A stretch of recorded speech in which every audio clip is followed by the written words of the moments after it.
Selamat petang, salam sejahtera.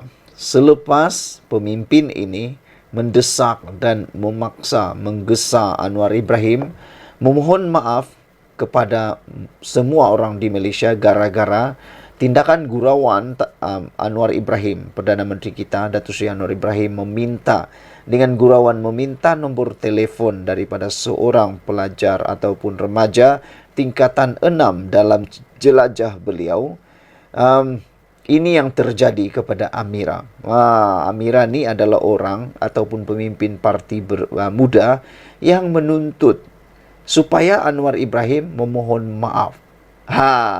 Tapi lihat, ini yang terjadi kepada Amira selepas memaksa, menggesa Anwar Ibrahim memohon maaf kepada Malaysia. Amira akhirnya terima komen seksis selepas gesa Perdana Menteri minta maaf. Apa yang dia terima? Saudara-saudara boleh mendapatkan berita ini daripada Malaysia Gazette. Saya bacakan kepada anda apa mesej ataupun komen yang bersifat peribadi dan menghina terhadap timbalan Presiden muda tersebut yang telah diterima beliau. Antaranya, Anwar Ibrahim saya nasihatkan lain kali, kata penulis ini iaitu Jonathan. Anwar Ibrahim saya nasihatkan lain kali jangan minta nombor perempuan lain. Minta nombor Amira je. Dia sentap tak dapat perhatian, kata Jonathan. Seorang lagi menulis iaitu Muhammad Naim. Beliau menulis yang kau suruh minta maaf tu mesti sebab orang tak pernah minta nombor telefon kau kan? Tu yang kau jealous. Tapi tengok, kau pun memang tak ada lelaki teringin minta nombor telefon kau, komen Muhammad Naim. Seorang lagi, Abdul Rani Kulub Fans, menulis, Raya rasa lah tak ada lelaki pun pernah minta nombor telefon daripada Amira. Sebab itu dia cemburu bila Perdana Menteri yang ke-10 minta nombor telefon orang perempuan. Kau orang menguratlah dia. Kesian dia tak ada orang nak minta nombor telefon, kata Abdul Rani Kulub Fans. Aku syak, kata seorang lagi iaitu Mirul. Aku syak kau meroyan sebab nak sangat orang minta nombor kau. Kebodohan yang nyata, kata Mirul. Komen-komen berkenan dikongsi sendiri oleh Amira Aisyah di Twitternya dan menyifatkan golongan berkenan langsung tidak mahu belajar untuk menghormati kaum wanita. Menurut Adun Wangsa Puteri itu, kumpulan berkenan telah menampilkan sisi lemah mereka kepada masyarakat. Ini adalah antara banyak komen yang bermaksud sama saya terima, kata Amira lagi. Saudara-saudara sekalian, gesaan ini iaitu gesaan timbalan Presiden muda Amira Aisyah Abdul Aziz agar Perdana Menteri Datuk Seri Anwar Ibrahim memohon maaf kerana meminta nombor telefon seorang pelajar wanita mengundang komen netizen termasuk bersifat seksis. Rata-rata netizen yang tidak bersetuju dengan gesaan berkenaan mendakwa Amira Aisyah bertindak demikian kerana Ahli Dewan Undangan Negeri Wangsa Puteri itu tidak mendapat perhatian daripada Perdana Menteri. Selain daripada itu, apa lagi yang dikatakan oleh Amira dalam Twitternya ialah, saya kasihan tengok saudara yang memang takkan pernah sudi belajar untuk hormati wanita.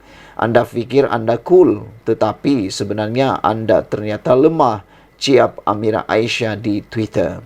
Sebelum ini beliau berkata Perdana Menteri akan memberikan teladan yang baik sekiranya tampil memohon maaf atas gurauannya meminta nombor telefon pelajar wanita yang disifatkan sebagai meremehkan kaum tersebut. Amira berkata pihak yang menganggap kejadian itu sebagai hanya gurauan, kebanyakannya lelaki lebih tua yang tidak faham mengapa wanita tidak tersenyum atau ketawa apabila mendengar kenyataan sedemikian. Perdana Menteri ke-10 Anwar mungkin berseloroh dan tak ada niat jahat. But it is still done in bad taste, kata beliau. Tapi ia tetap kenyataan yang tidak wajar. Sebab itu, baik untuk beliau mohon maaf sebagai teladan. Baik untuk lelaki lain seperti kamu untuk faham yang benda ini tak elok, katanya. Amira berkata sekiranya Anwar kagum dengan gadis berkenan, dia boleh memuji tanpa membuat kenyataan yang menggalakkan sikap melihat wanita sebagai objek. dalam program Temu Anwar di Universiti Sains Islam Malaysia, Perdana Menteri memuji pelajar wanita tingkatan 6 kerana petah mengemukakan soalan dan berseluruh mahu meminta nombor telefon sekiranya beliau masih muda. Jika saya lebih muda, saya akan meminta nombor anda, katanya sebelum menjelaskan bahawa dia hanya bergurau. Saya rasa, secara peribadi, saya setuju dengan kenyataan Menteri Pendidikan, iaitu Fazlina, Menteri Pendidikan kita, iaitu Fadlina Siddiq, yang mengatakan bahawa minta nombor telefon, kenyataan Anwar disalah tafsir. Saya setuju. Saya setuju dengan kenyataan daripada Menteri Pendidikan ini, iaitu Fadlina Siddiq, yang mengatakan minta nombor telefon yang dinyatakan oleh Anwar Ibrahim itu telah disalah tafsir. Saya pun kata begitu. Saya setuju. Kerana tindakan itu sebenarnya tidak menunjukkan langsung Anwar tidak menghormati wanita. Anwar cuba untuk memahami atau cuba untuk memasuki alam remaja. Bagi anda yang pernah jadi remaja, anda pasti pernah melakukan perkara itu. Jangan menipu. Tapi ialah kalau anda memang orang yang lurus bendul, tak pernah gurau-gurau, anda memang tak akan buatlah. Tapi bagi kebanyakan remaja yang biasa, yang normal, yang tidak punya masalah, tiada masalah perhubungan, tiada masalah dengan masyarakat, tiada masalah dengan orang sekitar, perkara meminta nombor telefon itu tiada langsung niat-niat seksis sebenarnya. Pada pendapat saya, itu hanya satu pendapat atau satu tindakan bergurau dan juga untuk menghibur. Kadang-kadang kita bercakap, anda bercakap itu pada waktu anda remaja dahulu, itu perkara biasa. Itu sebab Anwar kata, kalau saya masih muda, saya akan minta nombor telefon anda. Itu gurauan Anwar cuba untuk menyelami bersama dalam konteks orang muda. Tapi orang salah tafsir. Tak tahulah. Orang salah tafsir, sengaja salah tafsir, sengaja tak tahu apa-apa, sengaja tak tahu maknanya, ataupun memang benar mereka mencari kesalahan Anwar Ibrahim. Tetap mencari kesalahan, sekecil-kecil kesalahan itu pun sebesar-besar kebaikan tertutup oleh kesalahan itu. Itu pendapat saya semua. Saya setuju dengan kenyataan Menteri Pendidikan Fadlina Siddiq bahawa apa tentang perkara ini, iaitu apa yang kalau saya muda, saya minta nombor telefon, itu sesuatu yang berseluruh dan sesuatu yang telah mengundang perkara yang sebenarnya membuatkan kita salah tafsir. Sekian dulu untuk kali ini. Jangan lupa tinggalkan komen anda, tekan butang subscribe. Kita jumpa lagi. Bye-bye. Selamat petang, salam sejahtera. Ini satu keputusan yang pasti membuatkan Khairi Jamaluddin tak tahulah nak muroyan kah, dah nak menyesal kah, atau dah nak, tak tahulah. Aku pun tak tahu nak cakap apa lagi. Tapi keputusan Khairi Jamaluddin yang TikTok, tak tahu nak kata apa, akhirnya dibidas sendiri oleh Hamzah Zainuddin, Ketua Pembangkang, Ketua WIP Pembangkang yang bersama dalam Parti Bersatu. Hamzah Zainuddin kata, PN tak hairan Khairi main tarik tali. Wah, macam Hamzah Zainuddin ni dah putus asa dah dengan Khairi Jamaluddin. Adakah mereka mula melihat Khairi Jamaluddin lebih kepada liability daripada aset? Adakah Bersatu setelah mengenal pasti melihat bahawa Khairi Jamaluddin tidak membawa apa-apa keuntungan kepada mereka? Memandangkan Khairi Jamaluddin belum lagi menyatakan kesetujuan untuk menyertai Bersatu walaupun telah diberikan tawaran jawatan dalam Bersatu.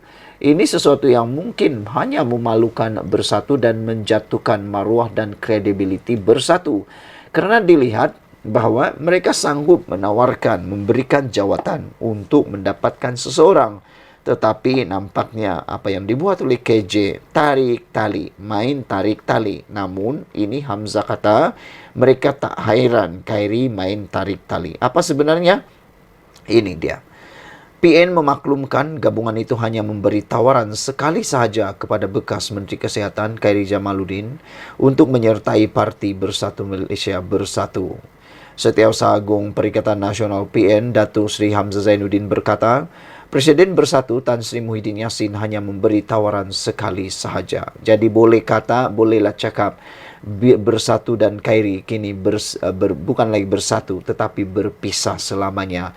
Bye-bye lah Khairi. Selamat tinggallah Khairi, bolehlah kata bye-bye, sayonara kepada Parti Bersatu apabila ketua pembangkang ini yang juga ahli Bersatu, pemimpin besar Bersatu, turut menegaskan bahawa mereka hanya memberi tawaran sekali sahaja kepada Khairi Jamaluddin dan begitu juga Tan Sri Muhyiddin Yassin, iaitu Presiden Bersatu, turut hanya memberikan tawaran sekali sahaja. Tidak ada kali yang kedua. Jadi apa nak buat lagi dengan Khairi?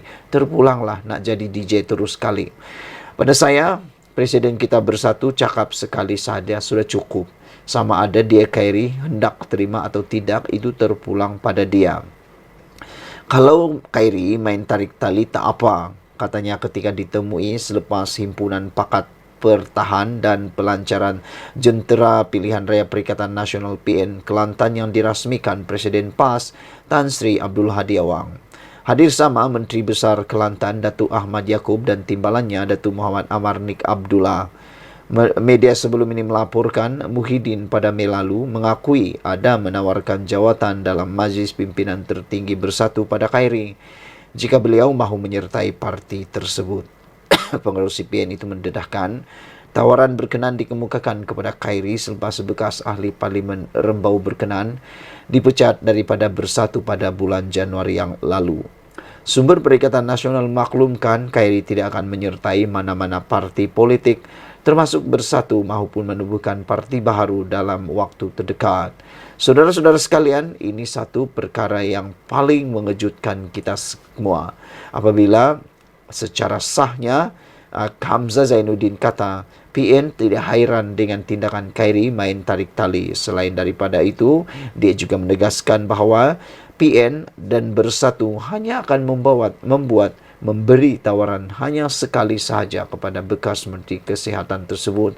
Manakala Hamzah Zainuddin juga telah menegaskan dan mengesahkan bahawa Presiden Bersatu Tan Sri Muhyiddin Yassin hanya akan memberi tawaran sekali sahaja. Pada saya, kata Hamzah Zainuddin, Presiden kita iaitu Bersatu cakap sekali sahaja sudah cukup. Sama ada Khairi hendak terima atau tidak, itu terpulang pada dia, kata Hamzah Zainuddin. Kalau Khairi main tarik tali, tak apalah, kata beliau lagi. Itu yang saya kata tadi.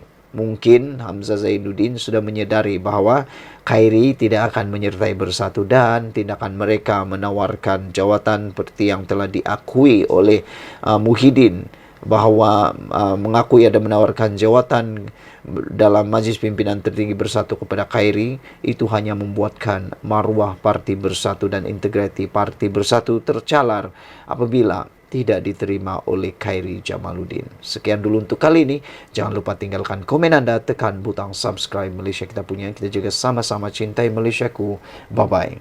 Rumah Hamzah Zainuddin diserbu LHDN. Wow, ini satu berita yang menggemparkan seluruh rakyat Malaysia menjelang pembuangan undi yang akan berlaku pada bila-bila masa lagi dan dijangkakan pada bulan Ogos ini.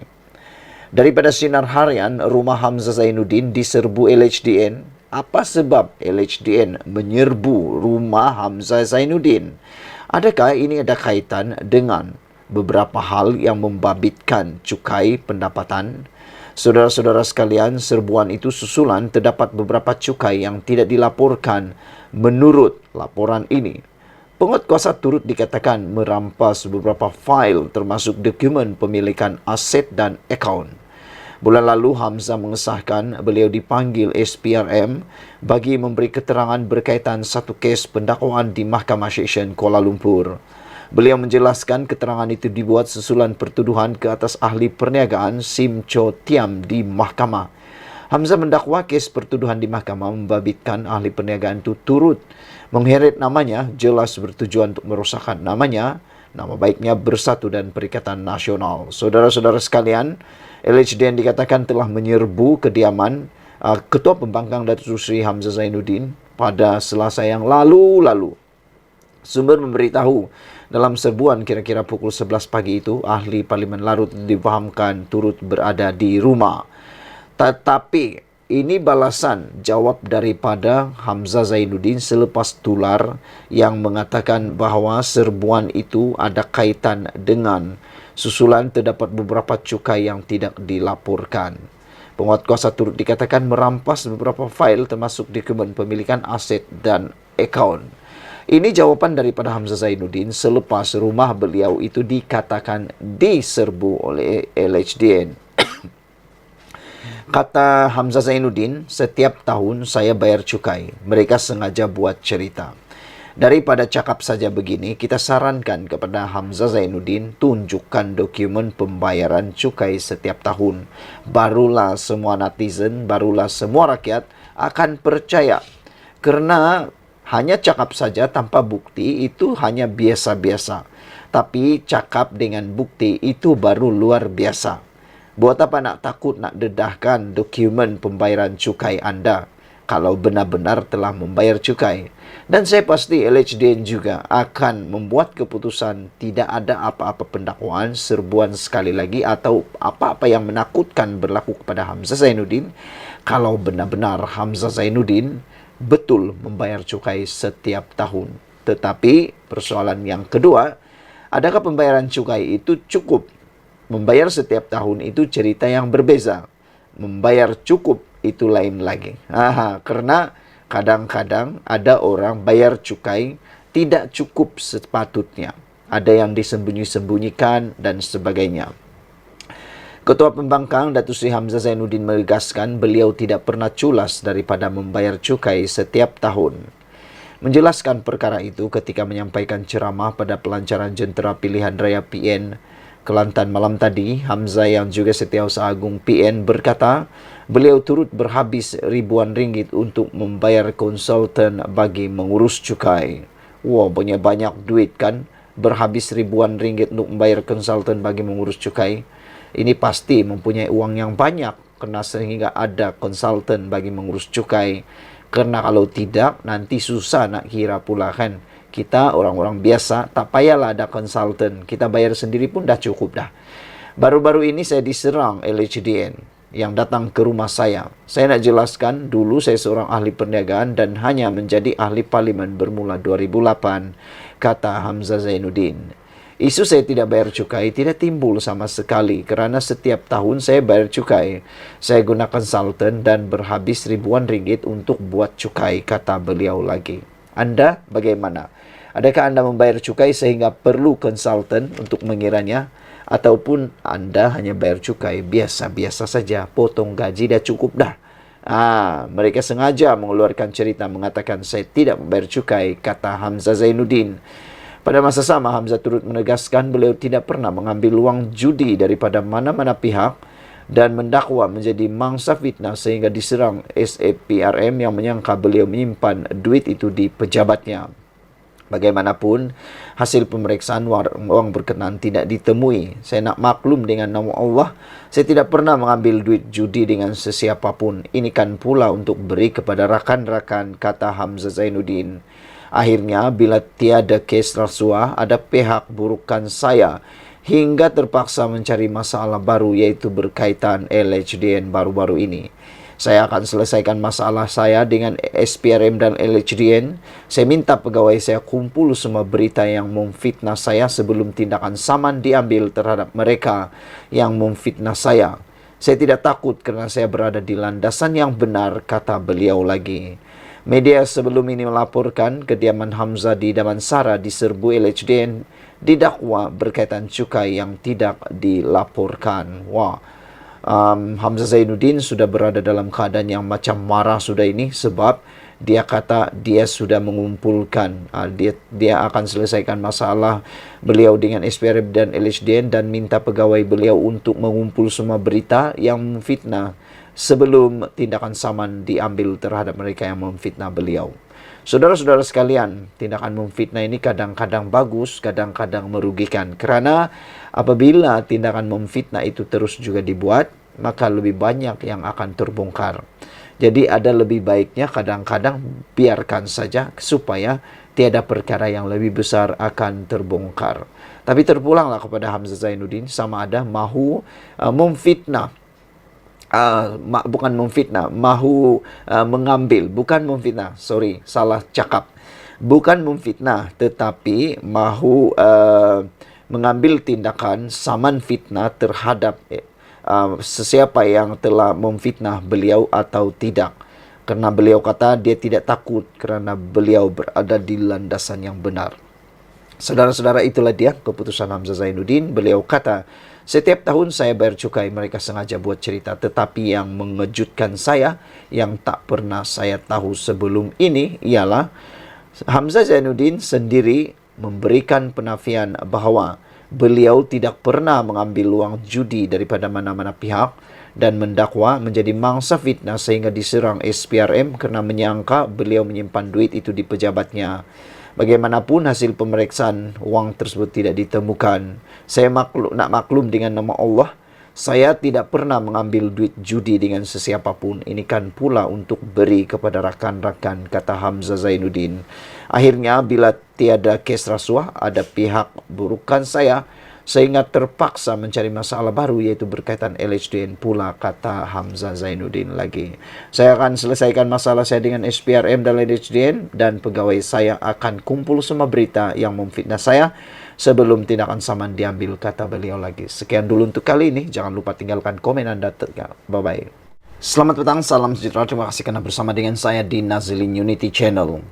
Susulan daripada rumah Hamzah Zainuddin yang dikatakan diserbu LHDN, dipetik daripada Sinar Harian bertarikh 15 Jun. Persoalannya ialah, adakah benar rumah Hamzah Zainuddin diserbu oleh LHDN berkaitan dengan beberapa hal termasuk cukai? Saudara, sebelum kita teruskan ulasan pada kali ini, sila tinggalkan komen Anda, tekan butang subscribe. Saudara-saudara sekalian, satu perkara yang saya tertarik tentang isu kali ini ialah apabila ada satu laporan yang ditulis dalam portal berita menulis satu saranan dan cadangan supaya semua pemimpin dalam kerajaan dipaparkan pembayaran cukai tahunan mereka di dalam laman web LHDN. Ini untuk menghapuskan persepsi kononnya selepas jadi pemimpin kerajaan barulah LHDN kejar mereka. Tetapi pada pendapat saya, perkara itu bukan lebih baik kalau dia diperbaiki dan diperhalusi. Saya setuju dengan perkara itu, supaya sebenarnya saya setuju dengan perkara itu kerana dan supaya para pemimpin dalam kerajaan tidak lagi bekerja dengan sambil lewat, ataupun mereka melupakan tentang bayaran cukai mereka. Tiada keistimewaan untuk para pegawai ataupun pemerintah untuk bersembunyi daripada tidak membayar cukai. Tiada alasan dan keistimewaan. Oleh sebab itu saya setuju. Tetapi cadangan saya ialah, selain daripada pemimpin kerajaan yang disarankan ditulis pembayaran cukai tahunan mereka dalam laman web LHDN, selain daripada mereka, saya juga mencadangkan supaya semua ahli politik yang ada di Malaysia, tidak kiralah mereka ahli parlimen ataupun ahli Dewan Undangan Negeri, asal saja mereka mewakili sesuatu dewan, sama ada Dewan Parlimen, Dewan Rakyat ataupun Dewan Undangan Negeri, wajib untuk mereka mengisytiharkan harta, itu pertama. Yang kedua, wajib untuk LHDN memaparkan pembayaran cukai mereka setiap tahun dimasukkan dalam laman web LHDN. Ini supaya semua rakyat dapat melihat bahawa berlaku ketelusan dalam sistem pemungutan cukai LHDN. Selain daripada itu, kita juga dapat melihat sejauh mana kekayaan ahli-ahli parlimen dan ahli Dewan Undangan Negeri yang ada di Malaysia bagi mengelakkan mereka mengaut keuntungan dan kekayaan yang sepatutnya tidak mereka peroleh. Karena kita tahu sekarang ada sudah banyak tindakan undang-undang pendakwaan yang dibuat, sama ada serbuan oleh LHDN maupun PDRM maupun immigration atau pihak berkuasa yang mendapati memang terdapat beberapa orang yang telah melakukan salah laku. Bahkan ada beberapa pemimpin yang telah pun didakwa atas kegagalan membayar atau menunaikan tanggungjawab membayar cukai kepada LHDN. Jadi apa pendapat kamu saudara?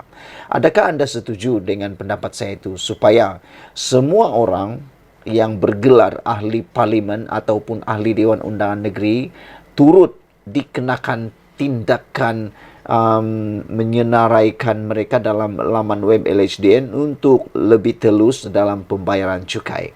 Ini semua gara-gara satu saranan yang telah diberikan oleh pemimpin di Malaysia. Bukan pemimpin di Malaysia tetapi dicadangkan supaya pemimpin kerajaan termasuk Perdana Menteri dan anggota kabinet disarankan memaparkan maklumat cukai mereka supaya lebih telus sekaligus rakyat dapat melihat dan menjadi mata dan telinga kepada lembaga hasil dalam negeri untuk melaksanakan tugas tanpa gentar. Saya setuju dengan cadangan ini, tetapi adalah tidak adil untuk pemimpin kerajaan sahaja termasuk Perdana Menteri dan anggota kabinet yang dimasukkan memaparkan maklumat cukai ini. Saya setuju kalau semua ahli Dewan Undangan Negeri, ahli parlimen turut disenaraikan atau disarankan memaparkan maklumat cukai mereka. Karena ini untuk mengelak lebih banyak berlaku ketidaktelusan. Apa pendapat kamu semua? Kalau kamu setuju dengan pendapat saya, sila tinggalkan komen Anda. Share video ini supaya semua orang tahu dan semua orang dapat melihat ini cadangan yang terbaik untuk Malaysia, untuk mengelak lebih banyak lagi sakau, lebih banyak lagi ketidaktelusan yang berlaku. Ikuti terus ulasan selepas ini. Selamat petang, salam sejahtera. Terima kasih karena bersama dengan saya di Nazlin Unity Channel. Saudara-saudara sekalian, ini satu pendedahan daripada LHDN yang menggemparkan seluruh kabinet, bahkan Perdana Menteri Malaysia sendiri. Sebelum saya teruskan ulasan kali ini, jangan lupa share video ini, tekan butang subscribe dan tinggalkan komen Anda tentang isu ini. Adakah Anda juga setuju dengan tajuk isu ini? Yaitu rakyat jadi mata telinga LHDN, pantau cukai Perdana Menteri dan Kabinet. Wow! Ini satu perkara yang diumumkan LHDN memang menggemparkan kita dan tak pernah kita fikirkan, tetapi satu perkara yang memang patut berlaku.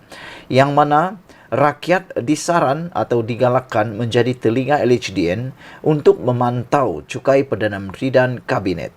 Bagus jugalah seperti ini, bukan saja kepada Perdana Menteri sekarang ini, tetapi kepada Perdana Menteri yang akan datang, bahkan ahli-ahli kabinet, menteri-menteri yang akan datang turut akan diketahui adakah cukai mereka tidak dibayar atau belum dibayar. Karena kita selalu nampak dalam berita-berita sekarang memaparkan yang mana termasuklah menteri-menteri, orang-orang kaya didakwa kerana tak membayar hutang LHDN. Tak membayar LHDN. Cukai tak dibayar. Ini maksudnya sudah kaya, banyak pendapatan, takut lagi nak mengurangkan pendapatan itu, takut lagi nak membayar LHDN atau cukai. Mana adil macam tu kan? Kita rakyat biasa, kita tetap membayar cukai dan kita membayar dengan baik. Namun, yang menyedihkan ada beberapa pendakwaan di mahkamah siasatan yang dibuat oleh LHDN yang menyatakan bahawa ada orang-orang seperti kabinet, menteri, ahli parlimen, ahli politik dan sebagainya tak bayar cukai. Oleh sebab itu, kita suka dengan cadangan ini. Saranan memaparkan maklumat cukai pemimpin kerajaan, termasuk Perdana Menteri dan anggota kabinet, dapat memastikan pengurusan cukai lebih telus, sekaligus dapat menjadi mata dan telinga kepada LHDN untuk melaksanakan tugas tanpa gentar. Sebelum ini, Minda Pengarang Berita Harian BH mencadangkan kerajaan meminda Akta Cukai Pendapatan 1967 menghalang LHDN mengeluarkan sebarang maklumat percukaian individu, perniagaan dan syarikat kepada pihak ketiga. Pindahan itu dapat mengecualikan golongan tertentu seperti anggota pentadbiran kerajaan supaya masyarakat boleh melihat sendiri dan memantaunya seperti dilakukan dalam pengisytiharan harta dan Suruhanjaya Pencegahan Rasuah Malaysia SPRM sekaligus dapat menghapuskan persepsi LHDN hanya mengejar pemimpin kerajaan selepas tidak lagi berkuasa. Saya setuju dengan cadangan ini supaya ini ketelusan akan dapat dilihat dan tidak ada lagi dakwaan atau tuduhan yang kononnya LHDN hanya mengejar pemimpin kerajaan selepas tidak lagi berkuasa. Makna kata, semasa mereka berkuasa, tidak ada apa-apa dakwaan, tiada pendedahan berkaitan dengan cukai mereka. Selepas sudah tidak berkuasa, barulah ada pendedahan. Jadi, untuk menghapuskan persepsi buruk seperti itu, saya sangat setuju. Supaya akta diubah suai atau dipindah dan juga paparan di dalam maklumat LHDN berkaitan dengan cukai Perdana Menteri dan juga barisan kabinet perlulah ditunjukkan dengan lebih telus melalui laman web LHDN. Pindahan ini akan dapat sekaligus menghapuskan persepsi LHDN hanya mengejar pemimpin kerajaan selepas tidak lagi berkuasa. Pengerusi Yayasan Pusat Polisi dan Hal Ehwal Ekonomi PIS Muhammad Jamilah Zainul menegaskan saranan itu juga cukup berkesan bagi memantau kesalahan penggubahan wang haram. Sebenarnya wang haram dan tindakan melarikan diri daripada cukai sangat rapat dan berkaitan. Sudah tentu wang diperoleh secara haram tidak akan berada dalam bank maupun dideklarasikan kepada penguatkuasa. Maklumat dipaparkan nanti juga boleh menjadi suatu usaha Malaysia untuk bekerjasama pada peringkat antarabangsa dalam pertukaran maklumat dengan agensi penguatkuasaan negara lain dalam menangani sindiket pengubahan wang haram. Kerjasama pada peringkat antarabangsa sudah tentu mengingatkan atau meningkatkan nama Malaysia sebagai negara yang serius dalam memastikan pentadbiran bersih dan amanah. Saudara-saudara sekalian, itulah dia perkongsian kita yang paling kita suka hari ini apabila rakyat akan jadi mata telinga LHDN untuk memantau cukai Perdana Menteri dan Kabinet melalui penggubalan ataupun meminda akta sebelum ini. Apa pendapat anda sekalian? Adakah anda juga bersetuju dengan saranan ini? Bagi saya sangat setuju. Ini bukan untuk sekadar Anwar Ibrahim dan kabinetnya sekarang, tetapi untuk masa hadapan kita perlu ada kehidupan dan negara yang lebih baik. Ikuti terus ulasan selepas ini.